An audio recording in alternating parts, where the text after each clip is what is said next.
الذي لا يدركه بعد الهمم ولا يناله غوص الفتن الذي ليس لصفته حد محدود ولا نعت موجود ولا وقت معدود ولا أجل ممدود فطر الخلائق بقدرته ونشر الرياح برحمته وبدد بالصخور ميدان أرضه ثم الصلاة والسلام التحية والإكرام على بشير النذير وسراج منير مولانا ومولى الثقلين جد الحسنين أبي القاسم محمد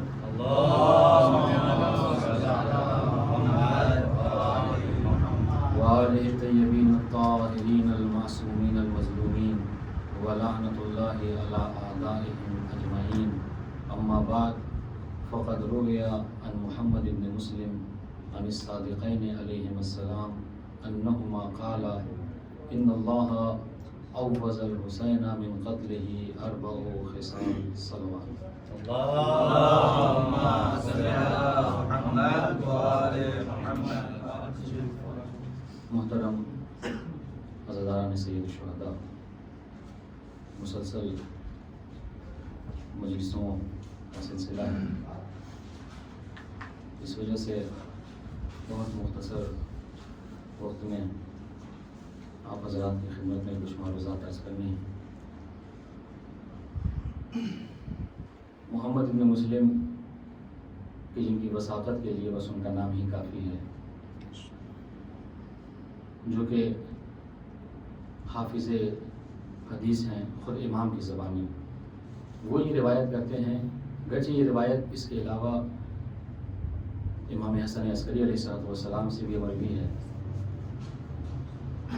وہ چونکہ انہوں نے 5ویں امام کا زمانہ بھی درک کیا، 6ٹھے امام کا بھی زمانہ درک کیا، پر یہ روایت اتنی مشہور ہے کہ وہ یہ بیان فرماتے ہیں کہ میں نے 5ویں امام سے بھی سنا اور 6ٹھے امام کو بھی فرماتے ہوئے سنا کہ وہ یہ فرما رہے تھے ان اللہ اوز الحسین من قتلہ 4 خصال، کہ اللہ نے شہادت حسین کے عوض دنیا میں امام حسین کو 4 خصلتیں، 4 خصوصیتیں عطا فرمائی ہیں۔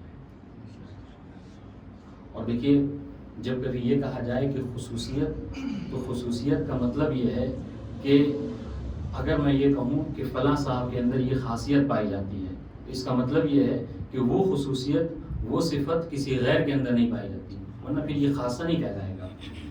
حدیث میں کیا ارشاد ہوا کہ اللہ نے 4 خصلتیں امام حسین کو عطا کی ہیں، تو اب اس کا مطلب یہ ہوا کہ یہ 4 خصوصیتیں، یہ 4 خصلتیں سوائے امام حسین کے کسی اور میں نہیں پائی جاتی، ورنہ پھر یہ خاصہ، یہ خصوصیت جو ہے وہ نہیں کہلائے گی۔ یہی وجہ ہے کہ شیخ جعفر تستری نے اپنی کتاب خصائص حسینیہ میں اس حدیث کو شامل کیا اور فرمایا کہ یہ امام حسین ہی سے خاص ہیں، یہ صفتیں حتیٰ کسی نبی، حتیٰ کسی اور ائمہ میں بھی یہ صفت نہیں پائی جاتی۔ صلوات بڑے محمد والے۔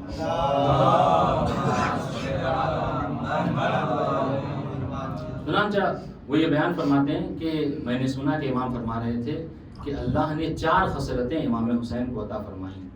سب سے پہلی چیز فرماتے ہیں کہ جعل الامامۃ من ذریتہ، سب سے پہلی خاصیت جو اللہ نے امام حسین کو عطا کی وہ یہ کہ امامت کو ذریت امام حسین نے رکھا، یعنی مطلب کیا ہے کہ کسی اور امام اور کسی اور نبی کے سلب میں، کسی اور نبی کے ذریت میں امامت کو اللہ نے نہیں رکھا سوائے امام حسین۔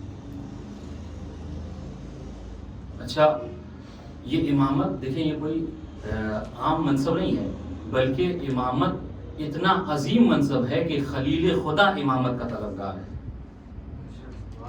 یہ وہ منصب ہے، یہ وہ عہدہ ہے کہ جس کے لیے جناب ابراہیم کو اپنی جان سے بھی گزرنا پڑا، اپنے مال سے بھی گزرنا پڑا اور اپنی اولاد سے بھی گزرنا پڑا۔ آپ تاریخ سے بخوبی واقف ہیں عزیزان گرامی، جب ان تینوں امتحان کو جناب ابراہیم نے سر کر لیا، تب پروردگار عالم نے کیا ارشاد فرمایا کہ میں نے تمہیں لوگوں کا امام بنایا، انی جاعلک للناس اماما۔ میں نے تمہیں لوگوں کا امام بنایا. تو عزیزان گرامی کہنے کا مقصد کیا ہے کہ امامت اللہ نے ذریت امام حسین میں رکھی، لیکن یہ امامت اتنا عظیم عہدہ ہے کہ جس کے طلبگار ہمیں انبیاء بھی دکھے ہیں. اور یہ کیسا عہدہ ہے، امامت کیا ہے، امام کون ہوتا ہے، یہ ہم نہ سمجھ پاتے اگر خود امامت اس بات کی تشریح نہ کرتی. روایت میں ملتا ہے کہ مرو کی جامع مسجد ہے، سنیے گا روایت، امامت کسے کہتے ہیں.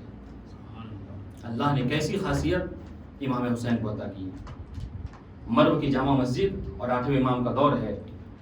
راوی عبدالعزیز بن مسلم وہ یہ بیان فرماتے ہیں کہ ہم جامع مسجد میں بیٹھے ہوئے تھے کہ ہمارے درمیان امامت کے حوالے سے بحث چھڑ گئی کہ امام کون ہوتا ہے، امام کن صفات کا مالک ہوتا ہے، امام کی کیا عظمت و فضیلت ہوتی ہے. کسی نے کچھ کہا، کسی نے کچھ کہا. عبدالعزیز ابن مسلم، دیکھیے یعنی اس روایت سے یہ بھی سمجھ میں آتا ہے کہ شیعہ نے حیدر کرار اور شیعہ نے امیر المومنین کا خاصہ یہ ہے کہ اگر کہیں بیٹھیں اور آپس میں بحث و مباحثہ بھی کریں تو کم از کم امامت کے متعلق بحث و مباحثہ ہے نا.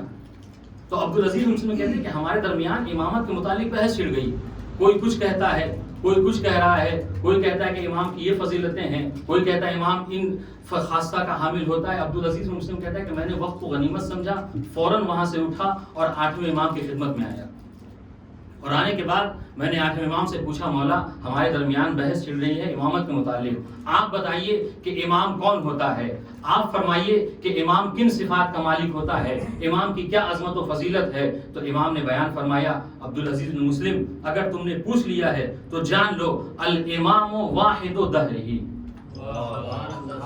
خود امام امامت کی تعریف کر رہے ہیں اور یہ امامت اللہ نے ذریت امام حسین میں رکھی ہے. تو سنیے امام نے کیا فرمایا، عبدالعزیز بن مسلم الامام واحد دہرہ، امام وہ ہوتا ہے جو یکتائے زمانہ ہوتا ہے.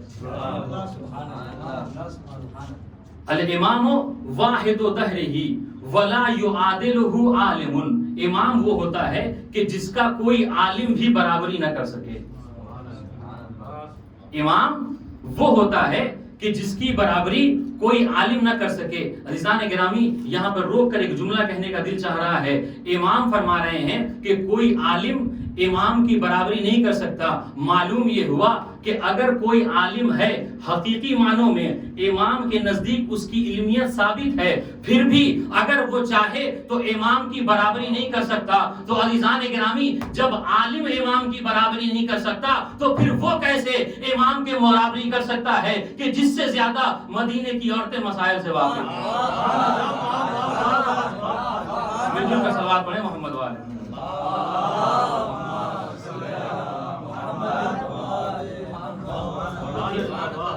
امام فرما رہے ہیں الامام واحد دہرہ ولا یدانیہ احد، اور امام کی برابری کوئی نہیں کر سکتا اور اس کی بلندی تک کسی کا طائر فکر بھی پرواز نہیں کر سکتا.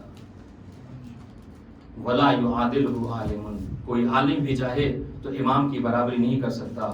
اس کے بعد امام فرماتے ہیں امام وہ ہوتا ہے کہ ولا یوجد منہ مثل ولا نظیر، امام وہ ہوتا ہے کہ جس کا کوئی مثل نہیں ہوتا، امام وہ ہوتا ہے کہ جس کا کوئی نظیر نہیں ہوتا. اس کے بعد امام نے تھوڑی بہت دیر سوچا اور اس کے بعد امام فرماتے ہیں ہیہات ہیہات زلت العقول، خدا کی قسم امام کے بارے میں کیا بتاؤں. امام فرماتے ہیں ہیہات ہیہات زلت العقول، عقلیں قاصر ہیں امام کی عظمت و فضیلت کو درک کرنے سے.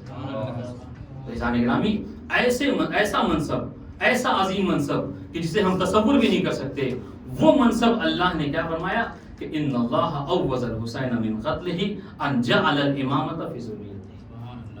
پہلا خاصہ کیا کہ اللہ نے امامت ذریت امام حسین میں رکھا. اس کے بعد بیان فرماتے ہیں محمد ابن مسلم کہ دوسرا خاصہ جو اللہ نے شہادت امام حسین کے عوض دنیا میں عطا کیا، فرماتے ہیں وجعل الشفاء فی تربتہ، کہ اللہ نے تربت امام حسین میں شفا کو رکھا. دیکھیے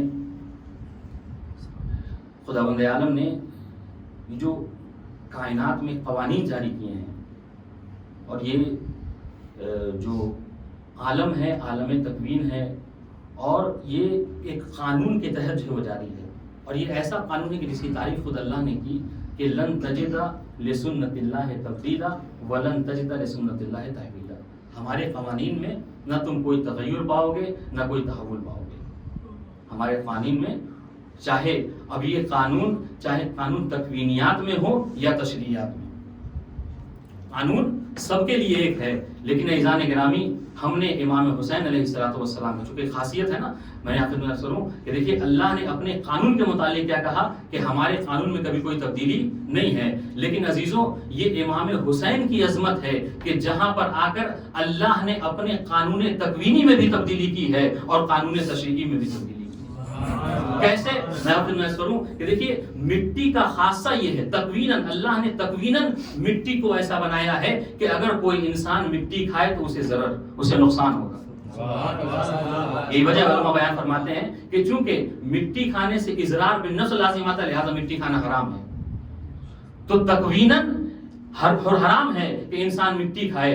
اس طریقے سے اگر تشریح کے اعتبار سے آئیے تو عالم تشریح میں علماء فتویٰ لگاتے ہیں کہ مٹی کھانا حرام ہے. لیکن عزیزان گرامی، یہ خاصہ ہے امام حسین کی تربت کا کہ جس کے لیے تکوین کو بھی اللہ نے بدلا، تشریح کو بھی بدلا. تکوین کو اس طریقے سے بدلا کہ امام حسین کی تربت میں شفا رکھی، اور تشریح کو اس طریقے سے بدلا کہ اب تک جو حرمت کا فتویٰ لگا رہے تھے وہ یہ فتویٰ لگا رہے ہیں کہ امام حسین کی مٹی کا شفا کی غرض سے کھانا جائز ہے. صلوات پڑھیں محمد والے.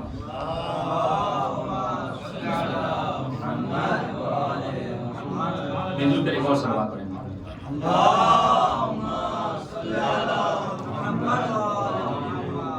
عزیزان گرامی، یہ خاصہ ہے امام حسین کا کہ جہاں پر آ کر اللہ نے اپنے قانون تکوینی میں بھی تبدیلی کی اور قانون تشریح میں. اور دیکھیے یہ صرف خاصہ امام حسین علیہ السلام کا. کیوں میں بار بار یہ جملہ کیوں عرض کر رہا ہوں؟ اس لیے کہ روایتوں میں یہاں تک ملتا ہے کہ اگر کوئی شفا کی غرض سے قبر پیغمبر کی مٹی بھی کھانا چاہے تو اس کے لیے جائز نہیں. یہ کوئی تقابل نہیں ہے، کیونکہ ہم کون ہوتے ہیں تقابل کرنے والے؟ خود امام حسین فرما رہے ہیں کہ ان جدی خیر منی، میرے جد مجھ سے بہتر تھے. لیکن خاصہ یہ ہے اللہ نے رکھا کیا کہ جعل الشفاء فی تربتہ، کہ اللہ نے شفا تربت امام حسین میں رکھی. اور عزیزان گرامی، میں یوں ہی نہیں عرض کر رہا ہوں، خود ساتویں امام اپنی وصیت میں یہ بیان فرما رہے ہیں کہ میرے بعد میری قبر کی مٹی کو شفا کے لیے کوئی استعمال نہ کرے. تو کہنے کا مقصد کیا ہے کہ شفا کی غرض سے ہی صرف امام حسین کی مٹی کو انسان استعمال کر سکتا ہے، کسی اور کو نہیں. تو یہ دوسری خاصیت. اس کے بعد محمد بن مسلم فرماتے ہیں کہ میں نے سنا کہ امام یہ فرما رہے تھے کہ ان جعل الشفاء فی تربتہ. اور تیسرا خاصہ والاستجابۃ عند قبرہ. ہم نے عام طور سے مشہور یہ ہے کہ والاستجابۃ تحت قبرہ، لیکن میں جس روایت کے حوالے سے پڑھ رہا ہوں اس میں کیا ہے؟ والاستجابۃ عند قبرہ، کہ امام حسین کی قبر کے پاس اللہ نے دعاؤں کی قبولیت رکھی. اور عزیزان گرامی، دعاؤں کی قبولیت یہ کوئی عام بات نہیں ہے، بلکہ دعاؤں کی قبولیت کے لیے میں نے آپ کو عرض کیا کہ کوئی مقابلہ نہیں ہے. لیکن میں نے یہاں تک کہ خود قرآن مجید کی آیت ہے کہ جب سورہ منافقون کی 6 آیت، ایک منافق جب اس دنیا سے مرا تو اس کا بیٹا پیغمبر اسلام کی خدمت میں آیا اور آنے کے بعد بڑا اصرار کرنے لگا، اے اللہ کے رسول، میرا باپ اس دنیا سے چلا گیا ہے، میں چاہتا ہوں کہ آپ اس کے لیے دعائیں مغفرت کریں. سنیے گا، اللہ نے کیا جعل الاستجابۃ تحت قبتہ اور عند قبرہ. تو وہ منافق کا بیٹا آیا، اللہ کے نبی میں چاہتا ہوں کہ آپ اس کی مغفرت کے لیے دعا کیجئے. پیغمبر اسلام نے پہلے تو منع کیا، لیکن جب اس کا اصرار بڑھا تو نہ دل خواستہ پیغمبر اسلام نے دعا کی، اور جب دعا کر دی تو فوراً آیت نازل ہوئی، اے پیغمبر سواء استغفرت لهم ام لم تستغفر لهم لن يغفر الله لكم. سنیے گا، لن يغفر الله لهم.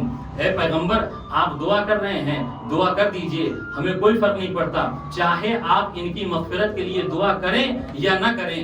لن يغفر الله لهم، اللہ انہیں ہرگز نہیں بخشنے والا. عزیزان گرامی، ایک منافق کی مغفرت کے طلبگار تھا، لیکن اللہ نے تمام منافقین کے لیے یہ حکم لگا دیا کہ لن یغفر اللہ لہم. معلوم یہ ہوا کہ اگر صفت میں سب یکساں ہو تو ایک کا حکم سب پر لگایا جا سکتا ہے. مل جل کر صلوات پڑھیں محمد والے.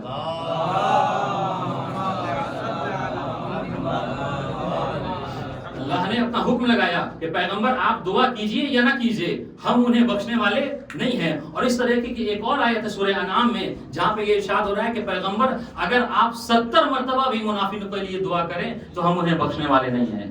معلوم یہ ہوا کہ میں مقایسہ نہیں کر رہا ہوں، لیکن ہم نے دیکھا قرآن مجید کا طریقہ یہ ہے کہ قرآن مجید پیغمبر کی دعاؤں کے لیے کیا کہہ رہا ہے کہ آپ دعا کریں یا نہ کریں، ہم ان کی دعا ہم انہیں بخشنے والے نہیں ہیں۔ لیکن عزیزان گرامی یہ خاصہ ہے صرف امام حسین علیہ السلام کا کہ جعل الاستجابۃ عند قبرہ، کہ اللہ نے استجابت دعا کو امام حسین کی قبر میں رکھا۔ ایک صلوات پڑھیں محمد والے۔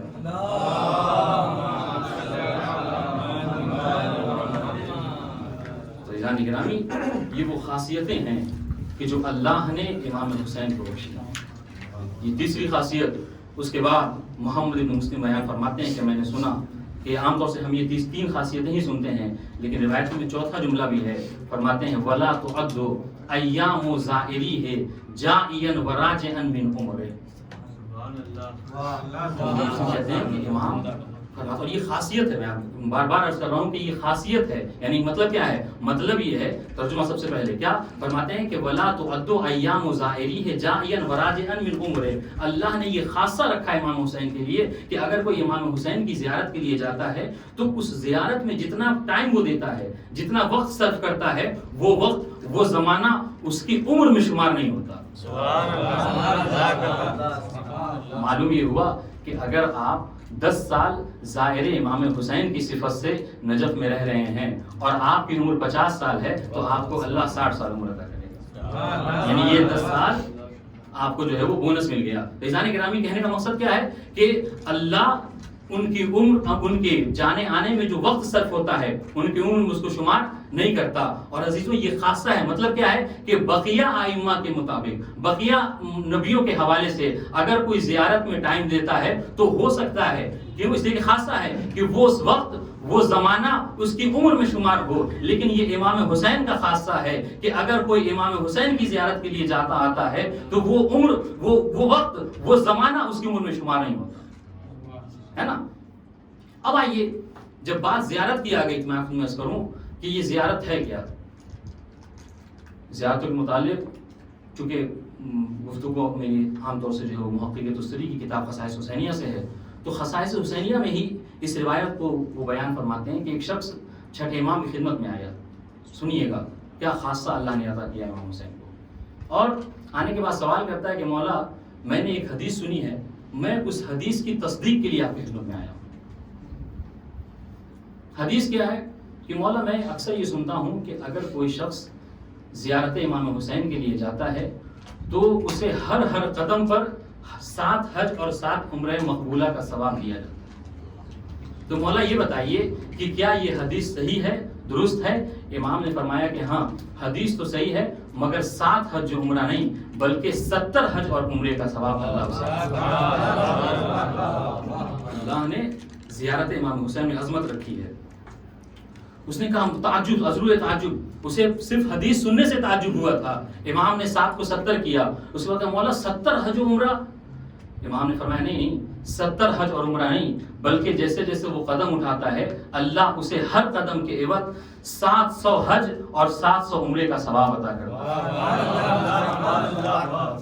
اس کے تعجب میں اور اضافہ ہوا۔ امام اس نے کہا یار اللہ اے فرزند رسول 700 حج اور عمرے کا ثواب؟ اس وقت امام صادق نے کہا نہیں 700 حج اور عمرے کا ثواب نہیں بلکہ 7000 حج اور عمرے کا ثواب اللہ سے۔ اس کا تعجب اور بڑھا، امام نے ذرا اور تعجب کو بڑھایا یہ کہہ کر کہ 7000 حج اور عمرے نہیں بلکہ 70000 حج اور عمرے کا ثواب اللہ اس کے نامہ اعمال میں لکھتا ہے۔ اب جب اس نے تعجب کیا تو اس کے بعد ایک سوال کیا مولا بس یہ بتا دیجئے کہ یہ ثواب میں اتنا فرق کیوں ہے؟ کسی کے لیے 7 حج کا ثواب، کسی کے لیے 700 حج کا ثواب، کسی کے لیے 70 حج کا ثواب، کسی کے لیے 7000 حج کا ثواب، کسی کے لیے 70000 حج کا ثواب۔ تو امام نے فرمایا یہ دراصل زیارت کا ثواب نہیں ہے بلکہ یہ اس معرفت کا ثواب ہے جو اس کے اندر پایا جاتا ہے۔ محمد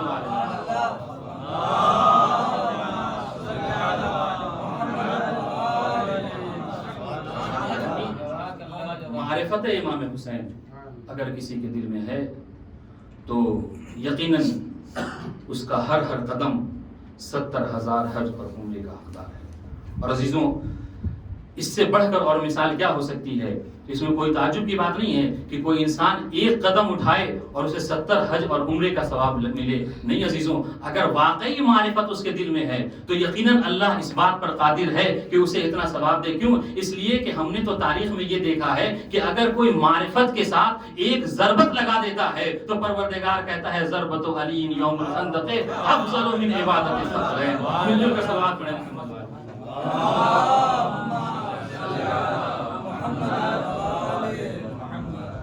گرامی، یہ وہ خاصیتیں ہیں، 4 خصلتیں، 4 خصوصیتیں کہ جو اللہ نے امام حسین کو عطا کی ہیں۔ اور میں نے آپ کو عرض کیا کہ محمد ابن مسلم ہیں اور 6 امام اس بات کو بیان فرما رہے ہیں، 5ویں امام سے بھی بات سنی۔ اب جب محمد ابن مسلم نے ان 4 خصوصیتوں کو سنا، 4 خصلتوں کو سنا، تو ایک مرتبہ خود محمد ابن مسلم جیسا راوی امام سے یہ کہنے لگا کہ مولا یہ بتائیے، ھذا ینال بالحسین، اے اللہ کے نبی، اے فرزند رسول، یہ تو وہ فضیلتیں ہیں کہ جو اللہ نے امام حسین کے وسیلے سے رکھی ہیں۔ یعنی کیا؟ کہ شفا ان کی تربت میں، استجابت ان کے قبر میں، ان کی قبر کے پاس، اور ان کی ذریت میں امامت کو رکھا۔ اے اللہ، اے فرزند رسول، اگر حسین کے وسیلے سے ملنے والا اتنا ثواب ہے، فما لہو من نفسہ، تو خود حسین کی کیا عظمت ہو۔ میں نہیں کہہ رہا ہوں، محمد ابن مسلم امام سے سوال کر رہے ہیں کہ مولا ھذا ما ینال بالحسین، یہ تو وہ فضیلتیں ہیں کہ جو حسین کے وسیلے سے مل رہی ہیں، فما لہو من نفسہ، خود حسین کی نفس کی بنفس نفیس امام حسین کی کیا عظمت و فضیلت ہوگی۔ تو امام نے پلٹ کر جواب دیا تھا کہ اے محمد ابن مسلم، خود حسین کی اگر فضیلت کے بارے میں جاننا چاہتے ہو تو یاد رکھو، ان اللہ الحقہ بالنبی فکان فی منزلتہ ودرجتہ، اے اللہ، اے محمد ابن مسلم، خود حسین کی فضیلت یہ ہے کہ اللہ نے بعد شہادت حسین کو نبی کے ساتھ ملحق کر دیا ہے، تو جو درجہ پیغمبر کا ہے وہی درجہ امام حسین علیہ السلام۔ یہ صلوات پڑھیں محمد والے۔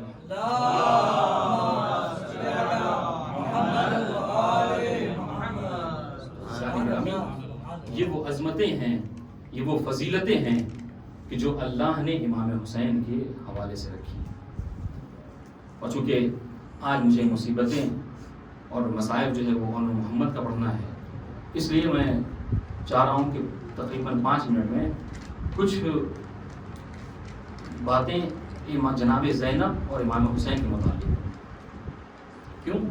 اس لیے کہ بھائی اور بہن کی محبت کچھ ایسی محبت تھی کہ جس کو درک کرنا ہم اور آپ کے لیے بہت مشکل ہے۔ روایتوں میں ملتا ہے کہ جناب زینب کتنا پیار کرتی تھی۔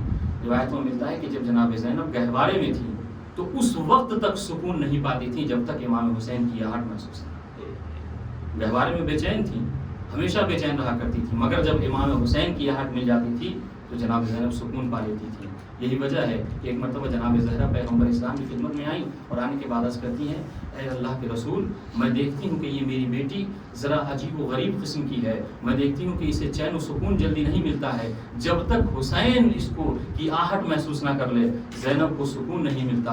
جب پیغمبر نے یہ جملہ سنا تو پیغمبر نے پلٹ کر جواب دیا، اے اللہ کی بیٹی، یہ وہ محبت ہے دل زینب میں کہ جو اللہ نے حسین کی بنسبت رکھی۔ یہ بات، اس کے بعد تو یہ حسین، اور اس کے علاوہ خود امیر المومنین، یہ اتنی زیادہ محبت تھی بچپن سے جناب زینب امام حسین میں کہ خود ائمہ معصومین اس بات سے آگاہ تھے۔ چنانچہ روایت میں ملتا ہے کہ جب عبداللہ ابن جعفر خواستگاری کے لیے آئے تو مولا نے اجازت تو دی مگر 2 شرطیں رکھی۔ کہا عبداللہ میری اجازت تو ہے مگر 2 شرطیں ہیں۔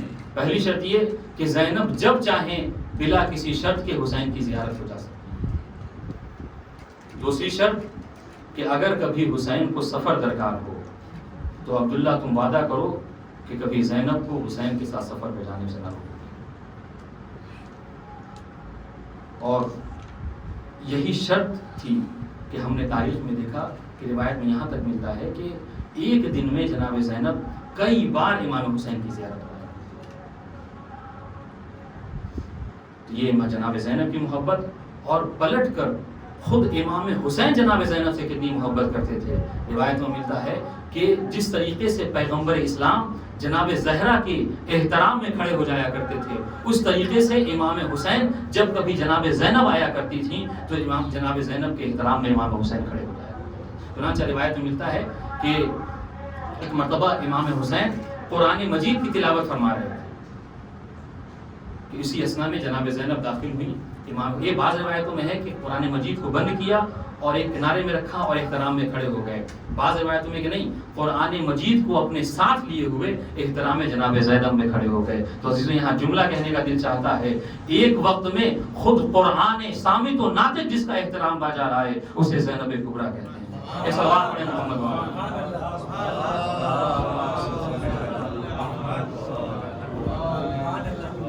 گرامی، یہ عظمت ہے جناب زینب کی، یہ فضیلت ہے اور یہ محبت ہے گرامی جناب زینب کی. یہی وجہ ہے کہ جب کبھی جناب زینب سویا کرتی تھی اور دھوپ کی شعائیں آپ پر پڑتی تھیں تو روایت کا جملہ ہے کہ امام حسین سایہ بن کر کھڑے ہو جایا کرتے.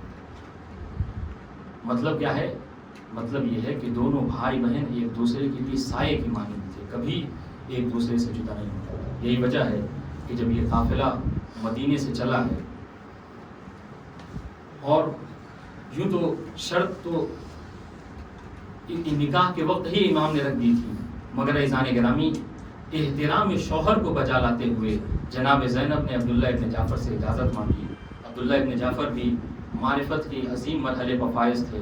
عبداللہ ابن جعفر نے نہیں روکا بلکہ پلٹ کر ایک جملہ کہا، زینب آپ جا تو رہی ہیں لیکن یاد رکھیے کل چل کر اگر جب حسین پر کوئی مصیبت آئے تو اپنی طرف سے محمد کو اور میری طرف سے اون کو قربان کریں. ہاں عزیزان گرامی، اس وعدے کے ساتھ علامہ ذیشان حیدر جوادی کہا کرتے تھے کہ کربلا میں ایک عجیب اہتمام تھا، وہ کہ جو کربلا میں آئے تھے وہ اپنے آپ کو فداکار بنا کر لائے تھے، وہ امام حسین کو اپنے آپ کو فدیہ سمجھتے تھے، اور جو نہیں آ سکے تھے کسی عوض کسی وجہ سے تو انہوں نے اپنا نمائندہ بنا کر کربلا میں بھیجا تھا. چنانچہ ام البنین نہیں آئی لیکن اپنے گود کے 4 بالوں کو حسین پر قربان کر دیا. امام حسن کو معلوم تھا کہ جب کربلا کا واقعہ ہوگا تو موجود نہیں ہوں گے، مگر تعویذ مرتب کر کے قاسم کے گلے میں لٹکا دیا کہ اے قاسم کل جب حسین کو سب نثار ہوں گے تو تم میری نیابت میں نثار ہو جانا. ہاں عزیزان گرامی، یہ اہتمام تھا کربلا میں کہ جو رکھا گیا. لو عزیزان گرامی، وہ وقت بھی آ گیا کہ جب سارے راستے صلح کے بند ہو گئے تو اس وقت جب جناب زینب نے پوچھا اے بھیا کیا واقعی کل جنگ ہوگی؟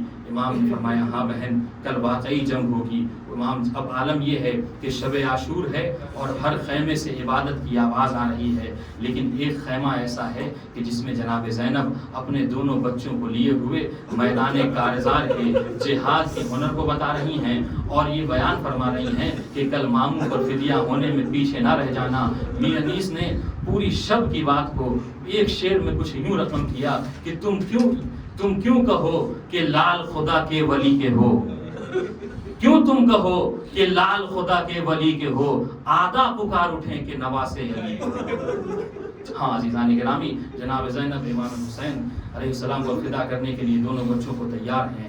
لو وہ وقت بھی آ گیا کہ ایک شہید آتا ہے اور امام حسین سے اجازت طلب کرتا ہے. عزیزان گرامی، ایک وقت وہ بھی آیا کہ جناب زینب کے یہ دونوں چھوٹے چھوٹے بچے امام حسین سے اجازت کے لیے آئے. اب جو اجازت طلب کی نا، امام حسین نے سر سے پاؤں تک دیکھا اور دیکھنے کے بعد ایک آنکھ کھینچی. امام نے اجازت نہیں دی. عزیزوں پلٹ کر اماں کی خدمت میں آئے اور آنے کے بعد بیان کی اماں ہم کیا کریں، ماموں ہمیں گھر میں جانے کی اجازت نہیں دیتے. عزیزوں جناب زینب خود آئیں اور آنے کے بعد کہتی ہیں بھیا میں آپ سے ایک چیز طلب کرنا چاہتی ہوں، لیکن اس وعدے پر کہ آج تک آپ نے کبھی زینب کی بات نہیں ٹھکرائی ہے. امام نے بیان فرمایا بہن زینب کیا کہنا چاہتی ہو؟ جناب زینب نے کہا بھیا میں یہ چاہتی ہوں کہ کل جب قیامت کا منظر ہوگا تو میں جناب زہرا سے شرمندہ نہ ہوں. اے مولا خود عبداللہ نے مجھے وصیت کی ہے. خود عبداللہ نے کہا ہے کہ اپنی طرف سے محمد کو میری طرف سے اون کو قربان کر دینا. اے بھیا بس اتنا کرم کرو کہ میرے بچوں کو رن میں جانے کی اجازت دے دو. عزیزان گرامی امام حسین نے نہیں روکا, دونوں شہزادے رن میں آئے. لیکن عزیزان گرامی جب رن میں آئے ہیں تو کیا عالم تھا, کیا منظر تھا. میر انیس کہتے ہیں کہ زینب کے دونوں لال, زینب کے لال رن کی فضاؤں میں چھا گئے. ایسی جنگ کی کہ میر انیس کہتے ہیں کہ زینب کے لال رن کی فضاؤں میں چھا گئے. ایک پل میں دشمنوں کے قدم ڈگمگا گئے. گھبرا کے شمر نے عمر سعد سے کہا کیا حیدر کے ساتھ جعفر طیار آ گئے. عزیزان گرامی ایسی جنگ کی کہ جعفر طیار کی یاد دلا دی, ایسی جنگ کی کہ حیدر کرار کی یاد دلا دی. مگر عزیزوں عالم تو یہ بھی تھا نا کہ حقیقت تو یہ تھی کہ 3 دن کے بھوکے اور پیاسے تھے, کہاں تک لڑتے, اور چاروں طرف سے حملہ بھی ہو رہا تھا. عزیزوں زخموں پہ زخم لگ رہے تھے. ایک وہ وقت بھی آیا کہ جانو محمد گھوڑے پر سنبھل نہ سکے, ماموں کو آواز دی. امام حسین جناب عباس کے ساتھ لاشے اونو محمد پر پہنچے, اونو محمد کا لاشا اٹھایا, خیمے میں لے آئے. لیکن یہاں تاریخ نے عجیب جملہ کہا, اب تک عالم یہ تھا کہ جب کوئی شہید خیمے میں آتا تھا تو سب سے آگے جناب زینب ہوا کرتی تھی. لیکن جب اونو محمد کا لاشا خیمے میں آیا ہے تو زینب نہیں آئی, تمام بیویاں آئیں. عزیزو فضہ گئی اور جانے کے بعد عرض کی اے بی بی چلو اونو محمد آ گئے ہیں. جناب زینب ہیں جو اپنی جگہ پر بیٹھی ہوئی ہیں, نہیں اٹھتی. کہا اے بی بی چلو اونو محمد واپس آ گئے. جناب زینب کہتی ہیں کہ ارے میں نے اونو محمد کو واپس آنے کے لیے رن میں نہیں بھیجا تھا. اور فضہ کا دل تڑپا. کہا اے بی بی اونو محمد واپس تو آئے ہیں لیکن آپ سے کیا ہوا وعدہ نبھائے ہیں. اب جو زینب نے سنا سر کو سجدہ شکر میں گزار دیا. اے اونو محمد ارے تمہارا شکریہ کہ تم نے اپنی ماں کو سرخرو کر دیا. اجرکم اللہ. عزیزان گرامی عزیزوں روایت بتاتی ہے کہ جناب زینب محمد کے لاشے کو دیکھ کر زینب نے شکر کا سجدہ تو کیا ہے مگر کبھی اشک نہیں بہایا. عزیزوں کوفے کا سفر کیا, زینب اپنے بچوں پر نہیں روئی, یہاں تک کہ شام چلی گئی. جناب زینب اپنا محمد کو یاد کر کے نہیں روئی. دیکھیں مصائب کا سن لینا بہت آسان ہے, ذرا محسوس تو کیجئے کہ ایک ماں کے سامنے اس کے 2 بچے کا لاشا رکھا ہو اور وہ اپنے بچوں کو نہ روئے. لیکن عزیزان گرامی میں نے عرض کیا یہ محبت تھی جناب زینب کی امام حسین سے کہ اپنے بچوں کو نہ رویا. جب تک روئی امام حسین کے غم میں روئی. یہاں تک کہ روایتوں میں ملتا ہے کہ شام میں جب کٹے ہوئے سر واپس آئے ہیں نا تو تمام سروں کو تمام بیویوں نے بڑھ کر لے لیا, لیکن ان 2 سروں کو لینے والا کوئی موجود نہیں تھا. کسی نے کہا کیا بات ہے, کیا یہ دونوں لاوارث ہیں, ان کا کوئی وارث موجود نہیں ہے. زینب نے کہا بی بی ایسا نہ کہو, ارے اس کی ماں موجود ہے مگر میں کیا کروں, فرزند زہرا کو روؤں یا اپنے فرزندوں کو روؤں. الغرض عزیزوں جناب زینب نے امام اونو محمد کو نہیں روئی لیکن عزیزوں ہاں روئی. ایک وقت میں روئی کب, جب یہ لٹا ہوا قافلہ واپس مدینے پہنچا ہے اور جناب زینب عبداللہ ابن جعفر کے گھر پہنچی ہیں. اب جو 2 چھوٹے چھوٹے بستر دیکھے اب زینب سے رہا نہ گیا, اپنے آپ کو بستر پر گرا. اے اونو محمد مجھے معاف کرنا, میں کربلا سے مدینے آ گئی, میں تم پر گریا نہ کر سکی. اے عبداللہ تمہیں اون کا پرسا, اے عبداللہ محمد کا پرسا قبول. اللہ الحمد للہ وسیعلم الذین ظلموا انا للہ وانا الیہ راجعون.